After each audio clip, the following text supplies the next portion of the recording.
You are a star in your own life.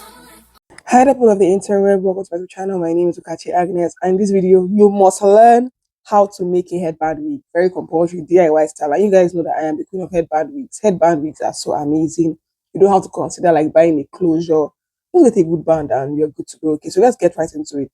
So the first thing you need is your mannequin head, obviously, a bald mannequin head. If your mannequin head has hair, please weave it. Okay, next thing is your weave on brush, needle and thread, thumbtacks. I don't use T-pins because they would always misplace. This one is easier for me to find them when they fall on the floor.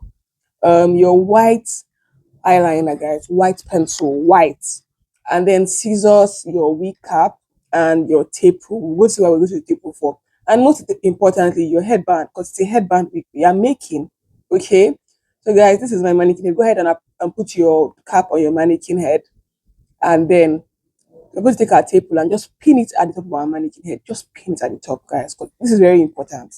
Don't miss this step. If you're a beginner, guidelines are very important. You don't want to play with your guidelines. You can see what it looks like. Just going showing you guys what it looks like all around. If it's not properly placed, please readjust it and start. Okay. So we're going to measure one inch down the length of the wig cap. One inch. Remember, I told you guys that if you are doing a pixie cap or a pixie curl or pixie cut rather, you would need to measure 0.5 or even sometimes 0.25 in some places. But for this week, we are doing one inch. We don't want it to be too full, too crazy. Let it look just moderate and nice. When we want the one that will be a lot, there's no shame. Please go ahead and do it. Do you, baby. So I've measured 1 inch all around. So I'm not going to go ahead and join it and then draw my guidelines. As a beginner, as a pro, guidelines are very important. But watch how I draw the guidelines for this cap, guys. Towards the front, I draw it from ear to ear. Remember that I said that in the one for U part wig or a closure wig, you're not going to do ear to ear, you're going to do like a U shape. But for the front one, for the first three lines, it's ear to ear. Then for the back one also, it's ear to ear under the occipital bone. That's your ogo. For Nigerians, your ogo bone. It's ear to ear round the back, then ear to ear across towards the front. So I think so that when you sew in your weave, it just slips back, like the headband slipping back without any reinforcement. Okay, if you go and do a U, it just look very tacky and very scruffy. So please don't do a U. Make sure it's like straight ear to ear across, especially in the front. Okay,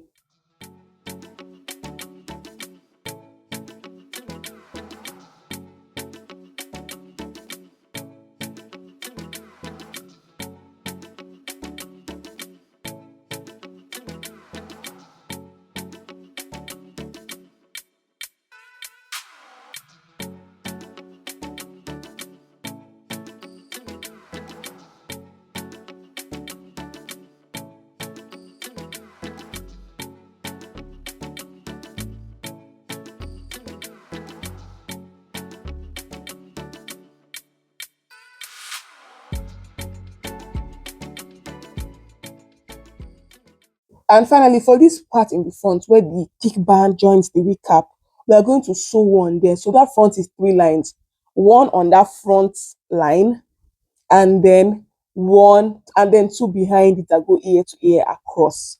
Take note of that. I'm going to sew on that, just where the band joins with the wig cap. So I'm using this leftover curly wig. This was actually for my auntie. She gave me a bunch of wigs to make for her. So let me make this one with this wig because it's curly. There's no closure. There's no closure. I can go and buy that or match it. I have to go and start bleaching a lot of that. That's a lot of stress for me. So I'm like, let's just do something nice with the leftover wig. So we're using this curly wig on. When you fluff it out, the hair becomes a little more fuller. So you can use whatever wig you have, whether it's your straight. Now, this is the cute thing about headband wigs.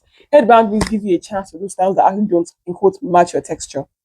Okay, you don't have, it doesn't have to match your texture. Unlike a U part wig that must match your texture, else your hair will look like crazy. Look like a crazy person.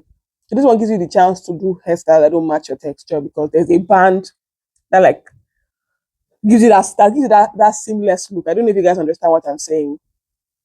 So guys, the same way you would fold your wig across and go towards the front. Remember I said on that part that joins the band, I'm going to go ahead and sew on it. Guys, you're going to sew on it. I'm just showing you guys, you have to sew on it. So the band, so when the band like stays on it, it doesn't look like the band is too flat. I don't know if you guys saw if you don't sew on that part, the band will look too flat. Then you now come and see hair behind it. No, we're going to sew on it.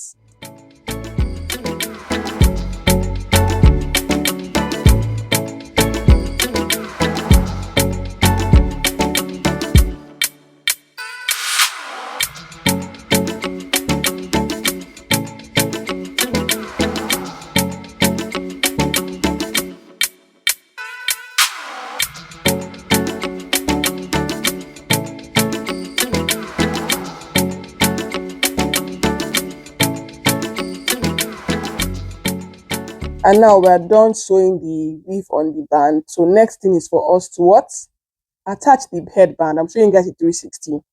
The hair is fluffing up nicely. If I tell you that I made 2 of these wigs with the weave she gave me, that's like 1 pack of weave. I made 2 wigs. You will not even believe me. 2 of it too. Different colors of headband actually. So guys, you can go ahead now and sew on your headband. Me, I use a sewing machine to sew on my headband. You can use your hand to tack your headband on. That one is even easy. In case you want to change your headband very easily, you can just be tacking and be changing. That's nice. You can see that I placed the band to cover the weft of the last one that we sewed in the front, and to also cover the actual wig cap band. So this is how the wig look, guys. In our next video, I'm going to show you guys how to make a U-part wig. Ensure you stay tuned for that. Subscribe to the channel, guys. Follow me across all social media platforms at Natural Kachi. We're on a journey to, I don't know, 32,000, 33,000 subscribers. I don't know. But please just follow the page, subscribe. I'll see you guys in the next one. Don't forget to faith it till you make it. Remember that God is watching you. So give it an amazing show. Bye.